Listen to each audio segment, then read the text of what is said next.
ठीक। अब देखो जरा लेबलिंग हम कर देते हैं, ये ए और ये सी, ठीक हो गया।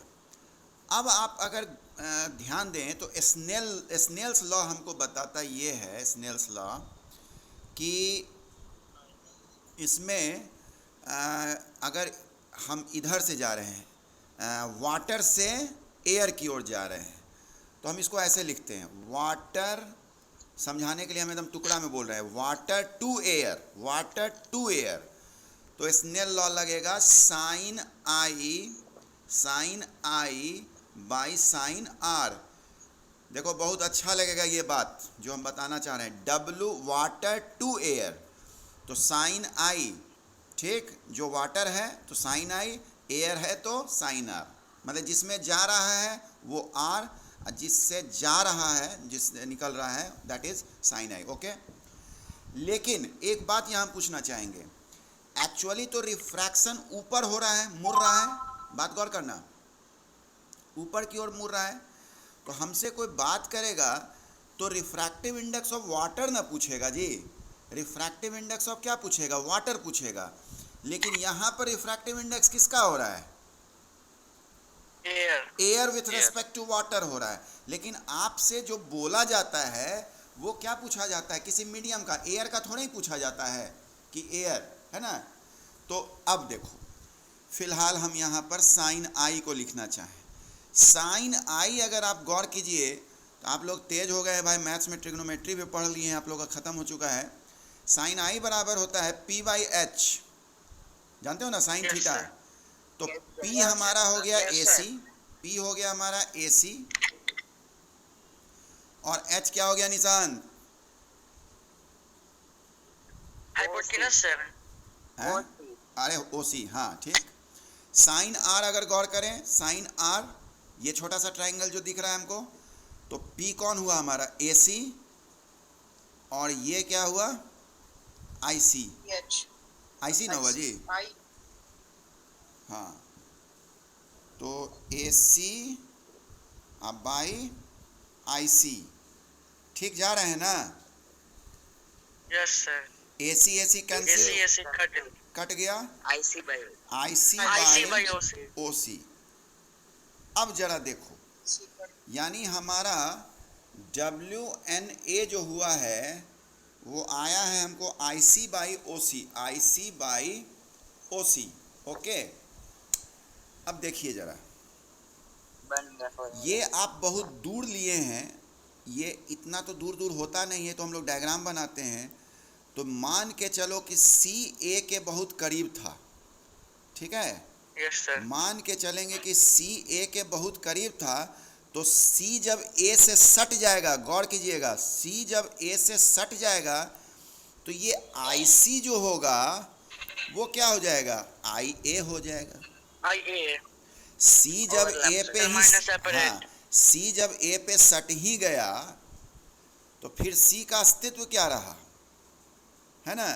तो सी जब ए से सट गया तो क्या हो गया हमारा, बोलो, आई ए। तो हम यहाँ लिखना चाहेंगे कि since C is close to, ये सब लिखना जरूरी है, close to A, therefore I C जो होगा हमारा आई ए हो जाएगा, आई सी अप्रॉक्सीमेटली का साइन हम लोग ऐसे देते हैं, आई ए, ठीक। और ओ सी जो हो जाएगा, ओ सी, तो सी जब यहाँ सट गया तो ओ ए हो जाएगा, यानी ओ सी जो हो गया वो ओ ए हो गया। यानी हमारा डब्ल्यू एन ए जो है वो आई सी ना लिख के अब क्या लिख देंगे, आई ए लिख देंगे, और ओ सी जो है उसको ओ ए लिख देंगे। अब जरा गौर करो, तो आई ए हमारा जो है वो कौन डेप्थ है, एपरेंट है, रियल, एपरेंट है, तो हम यहाँ क्या लिखे, एपरेंट डेप्थ, एपरेंट डेप्थ, और ओ ए हमारा क्या है, रियल डेप्थ। तो कुछ गड़बड़ लग रहा है निशांत कुमार?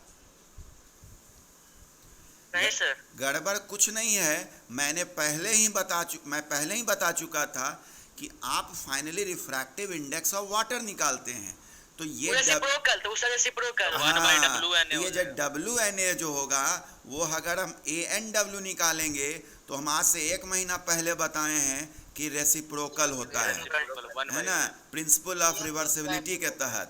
इसलिए हमारा क्या हो गया, ANW is equal to real depth by apparent depth. मजा आया? Yes sir. तो ये प्रूव हो गया तो ज़्यादा अच्छा न लगता है ना? जब सवाल बना रहे हैं तो थोड़ा प्रूव कर लिया जाए, माइंड में ज़्यादा चला जाता है। हाँ। अब जरा एक चीज़ और हम बोलेंगे, 2 टॉपिक आज हम लेके चलने वाले हैं, ठीक है? रिफ्रैक्शन का ही बात हुआ था कल, बोला था रिफ्रैक्शन सर कुछ और कराइए रिफ्रैक्टिव इंडेक्स पे, तो रिफ्रैक्टिव इंडेक्स का एक और फार्मूला जन्म ले लिया। अब TIR, total internal reflection, total internal reflection अगर हम बात करें तो मेरा तुम लोग से ज़्यादा कॉपी खर्च हम लोग कर रहे हैं जी। हाँ, टोटल इंटरनल रिफ्लेक्शन याद है ना ये? Yes sir. अच्छा रुको, एक हम बच्ची से पूछना चाहेंगे। बच्ची कौन है? निकिता। हाँ, आयुष माधव, आज रिकॉर्ड हो गया 25 पार्टिसिपेंट। हाँ निकिता, जरा ये बताइए TIR क्या होता है जी, टोटल इंटरनल रिफ्लेक्शन? देखो भाई, बारिश हो रही है, तुम लोग के तरफ हो रही है बारिश? यस सर, थोड़ी। ओ, मेरे तरफ तो बहुत तेज। ना, मेरा तो बगले में से पूरा। देखो एकदम पूरा तेज, पूरा। हाँ, अरे रितिका बता नहीं रही है।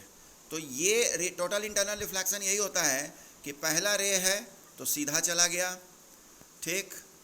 उसके बाद हम देखें, है ना, तो ये जो है रिफ्रैक्शन हुआ यानी angle of incidence, and that is the R, okay? ये मीडियम अलग है बाबू, ये N1 है। हाँ, हम निकिता से पूछे थे, निकिता तो कोई जवाब ही नहीं दी, निकिता को लगा होगा कि रितिका से पूछे।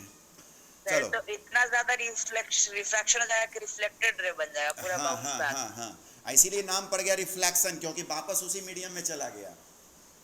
नाम भी सोच के दिया गया है। क्रिटिकल एंगल बनेगा। हाँ, हाँ, क्रिटिकल एंगल के केस में। हाँ, ग्लास स्लैब पे।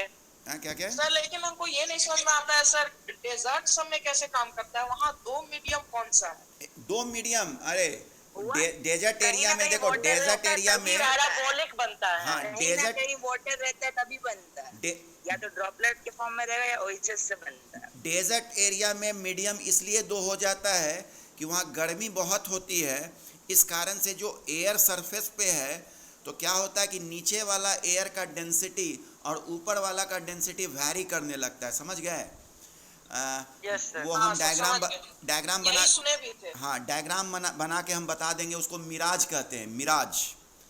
पैराबोलिक हो जाता है हाँ। जो गरम वाला रहता है वो बन जाता है एक मीडियम, और जो एक जनरल रहता है वो हाँ, तो वो मिराज कहलाता है, मृग मरीचिका हिंदी सर, कहते हैं। और सर, रिफ्लेक्शन वर्मा समझा रहे थे। आसमान का रिफ्लेक्शन होता होगा सर, इमेज बनता है वो आसमान का बनता होगा जो पानी दिखता है। नहीं, वो बता, रुको, टॉपिक देखो खिसक रहा है, थोड़ा सा रुक जाओ, अभी हम बता देंगे, थोड़ा सा रुक जाओ। वो अलग ही चीज है। हाँ, नहीं, कोई अलग, कोई है। अलग चीज़ नहीं है, हम बताएंगे, रुक जाओ, ठहर जाओ थोड़ा देर। अच्छा ठीक है। तो ये हो गया।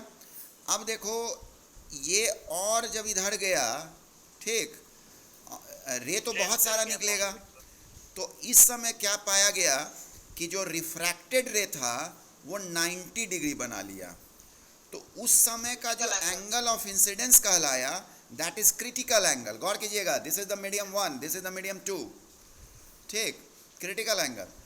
अब और जब रे को दिखाना चाह रहे हैं तो इट मीन्स कि क्रिटिकल एंगल से भी ज़्यादा हो गया। इसको लिखने का तरीका हम ऐसे कर सकते हैं, ग्रेटर देन IC, ठीक, तो उस केस में वापस अपने मीडियम में चला जाए। ये बात पर हम जोर देते हैं कि जब वापस मीडियम में चला जाता है रे, इसी को कहते हैं रिफ्लेक्शन। जो हम लोग बोलते हैं ना बहुत, striking the surface bouncing back to the same medium. हाँ, सेम ज़्यादा मीडियम। इसीलिए नाम पड़ गया टोटल इंटरनल रिफ्लेक्शन। अब जरा मतलब देखो कमाल स्नेल्स लॉ का, स्नेल्स लॉ का कमाल देखो कि फिर हम क्या करते हैं कि अगर हम ऐसे लिखें रिफ्रैक्टिव इंडेक्स 2n1, हम जानबूझकर ऐसे लिखते हैं 2n1, इससे क्लियर होता है कि हम 2 वाले का साइन आई लें क्या, तो sine i by sine r होगा ना, ठीक, 2n1। लेकिन बात यहाँ पर गौर करना, डेंसर टू रेयरर मीडियम जाता है, डेंसर टू रेयरर। लेकिन अगर हमको जरूरत, हम तो डेंसर का ना रिफ्रैक्टिव इंडेक्स निकालेंगे भाई, समझ रहे हो ना बात, कि रेयरर से डेंसर में जब जाता है रे तब ना रिफ्रैक्शन होता है। बात समझ में आ रही है? नहीं बोल रहे हो कुछ? अच्छा, रेयरर से डेंसर जाता तब भी होता है ना? हाँ, जब रेयरर से डेंसर में जा रहा है रे तभी ना रिफ्रैक्शन होता है ना। Yes sir. तो आप actually refractive index of denser निकालते हैं yes sir, with respect to rarer. ये बात पे हमेशा गौर करना है, दोनों टॉपिक में फंस रहा है ये बात। लेकिन अभी जो हम निकाल रहे हैं refractive index of 1 with respect to 2, it means क्या, rarer with respect to denser. बात समझ रहे हो? Yes sir. हाँ हाँ, ये पक्का हो जाएगा जब भी फार्मूला लाओगे ना, तो पक्का हो जाएगा कि हम एक्चुअली रिफ्रैक्टिव इंडेक्स किसका निकालते हैं, denser with respect to rarer. लेकिन चूंकि मेरा आई इधर है इसलिए हम सुविधाजनक अभी स्नेल्स लॉ लगा लेते हैं, 2n1 sine i by sine r. अब यहाँ पर गौर कीजिए कि साइन आई, अगर हम इंटरनल रिफ्लेक्शन की बात करें तो साइन आई जो है वो तो साइन आईसी है, क्या? Yes sir. आईसी है। और साइन आर क्या है, बोलो? अरे आर 90 है। हाँ, साइन 90 डिग्री। जिस समय आई क्रिटिकल एंगल होगा, डेफिनेट है कि रिफ्रैक्शन कितना होगा, 90। ठीक, यस सर, यस सर। यानी 2n1 इज इक्वल टू क्या हो गया, साइन आईसी। ठीक, यस सर। फिर अब बात करेंगे हम क्या निकालेंगे, refractive index of 2 with respect to 1, 1 by sine, यानी ये हो जाएगा 1 बाई 2n1। इसका मतलब हो गया 1 बाई साइन आईसी। समझ आ गया? Yes sir. अब सवाल दिया जाए। Yes sir. और सेकंड चैप्टर जब प्रिज्म आएगा ना, तो प्रिज्म में भी रिफ्रैक्टिव इंडेक्स है, जान लो। सबसे मेन चीज है रिफ्रैक्टिव इंडेक्स। अगर रे ऑप्टिक्स पढ़ रहे हो, सबसे मेन चीज अगर है तो रिफ्रैक्टिव इंडेक्स, क्योंकि रिफ्रैक्टिव इंडेक्स से ही पता चलता है कि कौन कितना मुड़ेगा, क्या? Yes sir. चलिए सवाल लिया जाए। हाँ, देखो आज एकदम रेडी रखे हुए हैं तुम लोग के लिए सवाल। अ ग्लास स्लैब, क्या बोला? कल भी दिए थे सर व्हाट्सएप पे सवाल। हाँ, दे देंगे। हम बना लिए हैं, कुछ तरीका बना लिए हैं, 2-3 कॉपी रख लिए हैं। उसमें एक रहेंगे कि कभी कभी जो बच्चा कभी कभी डिमांड करता है ना कि सर ये टॉपिक, उसके लिए स्पेशल। चलो देखो question. A glass slab of thickness 15 mm, ठीक है, एक ग्लास स्लैब है जिसका थिकनेस कितना बताया गया है, 15 mm। गौर कीजिए, 15 mm। उसको रख दिए टेबल पे। The lower surface of the slab has a black spot. क्या हुआ, लोअर सरफेस पे एक ब्लैक स्पॉट है। ठीक, तो तुमसे पूछा कि स्वाभाविक है कि ये स्पॉट जो है तुमको ऊपर दिखेगा कि नहीं, बोलो ना जी, दिखेगा।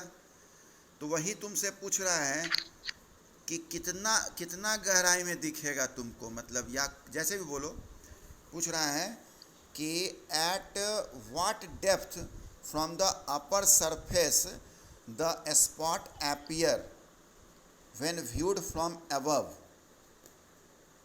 क्वेश्चन समझ में आया? Yes sir. हाँ, ज़्यादा टिपिकल नहीं है तुम लोग के लिए क्वेश्चन, हम ज़्यादा टिपिकल नहीं रखेंगे, फार्मूला पे ही डायरेक्ट बेस्ड रखेंगे। तो हम एक हेल्प कर देते हैं तुमको कि ग्लास का रिफ्रैक्टिव इंडेक्स जो होता है ना वो 1.5 होता है, ठीक? तो हाँ, तो जो बच्चे मेरा सवाल नहीं समझे फिर से सुने कि ग्लास स्लैब का थिकनेस जो है वो 15 mm है। टेबल पे रखा गया था, टेबल पे एक स्पॉट था ब्लैक। पूछ रहा है कि जो व्यक्ति देखेगा ऊपर से वो अपर सरफेस से उसको कितना नीचे दिखेगा वो स्पॉट। तय है कि स्पॉट थोड़ा हो गया, एकदम इजी है। 10 mm, आंसर आ गया। 10 mm। हाँ 10 mm, क्योंकि सिंपल है फार्मूला, आपको मालूम है real depth by apparent depth, mu आपको मालूम है दैट इज 1.5, रियल डेप्थ हाँ 15 mm है, अपरेंट डेप्थ निकालना है। आ गया, ठीक बना रहे हैं ना जी? 10 mm, हाँ 10 mm। समझ आया? सर इसको सेंटीमीटर में कन्वर्ट करने की कोई जरूरत नहीं है। देखो इसीलिए ज़रूरत नहीं है कि जब रेशियो में कोई चीज़ है तो सेम रहेगा तो यूनिट तो कैंसिल हो जाता है, इसलिए कोई ज़रूरत नहीं है। एडिशन सब्ट्रैक्शन में रहता तो फर्क पड़ जाता तो मेरा 1 सेंटीमीटर आया है। हाँ तो ठीक है। Milli centi decilitre deca hecto kilometre, yes sir, याद है। ये कविता याद रखो। एक फार्मूला था सर, -3 -2 -1, हाँ 0 1 2 3। चलिए नेक्स्ट। यही तो सर बताए हैं। हाँ सर नाम बताइए। देखो a pond appears to be 2.4 metre deep, ठीक है? बोले अब पॉन्ड मतलब तो तालाब होता है ना, तो 2.4 मीटर गहरा है जब ऊपर से देखा गया। फाइंड ऊपर से देखा गया, गौर कीजिएगा। अ पॉन्ड एपियर्स, गौर कीजिएगा, एपियर्स 2.4 मीटर डीप, हाँ लग रहा है नहीं, from above. Find the real depth, question हम इजी रखे हैं भाई 10th के लिए एकदम। Find the real depth of the, हाँ सही बोला। वाटर का रिफ्रैक्टिव इंडेक्स दिए हुए हैं 4/3।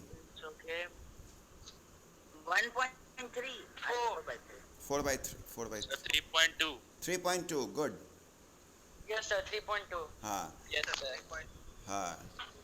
क्वेश्चन नंबर, क्वेश्चन पहले देखिए था।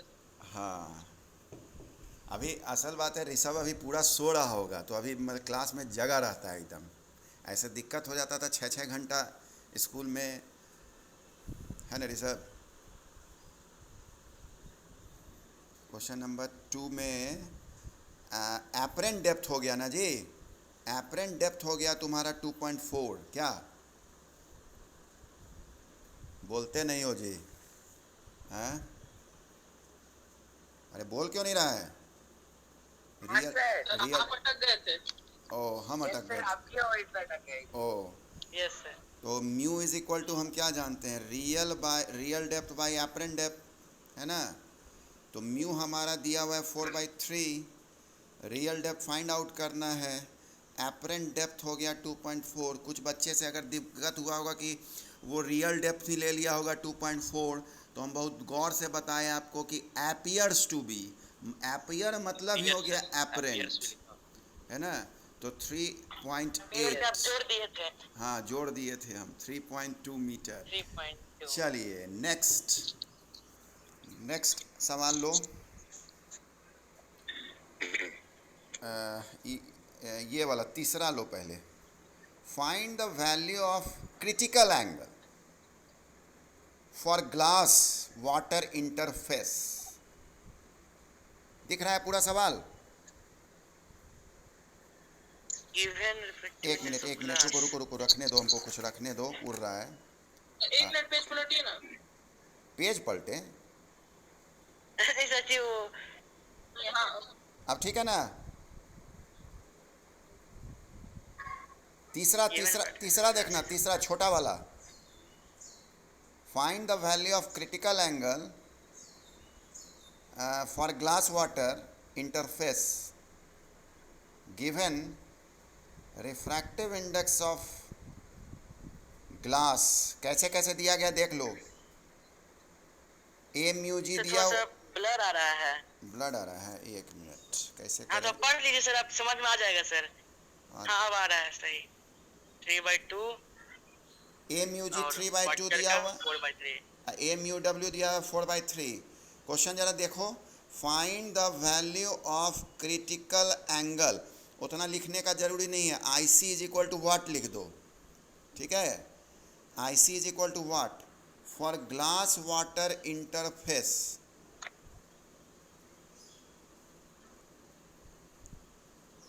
अब रितिका वीडियो क्लियर आ रहा है?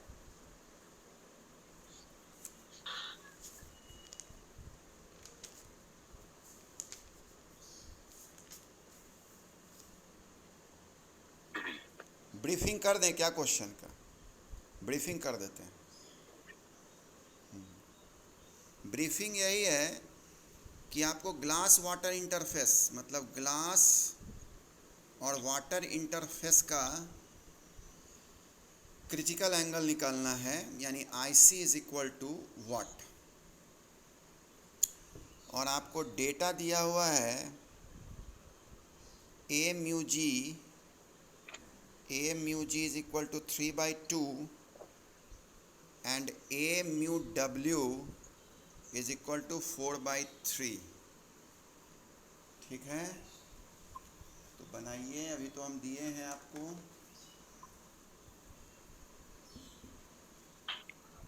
मेरा एक कॉन्सेप्ट याद रखना, अभी हम बोलेंगे नहीं कि कौन सा कॉन्सेप्ट, लेकिन आज दोनों टॉपिक में मैंने रिपीट किया है उस बात को, लेकिन अभी नहीं बोलेंगे तत्काल।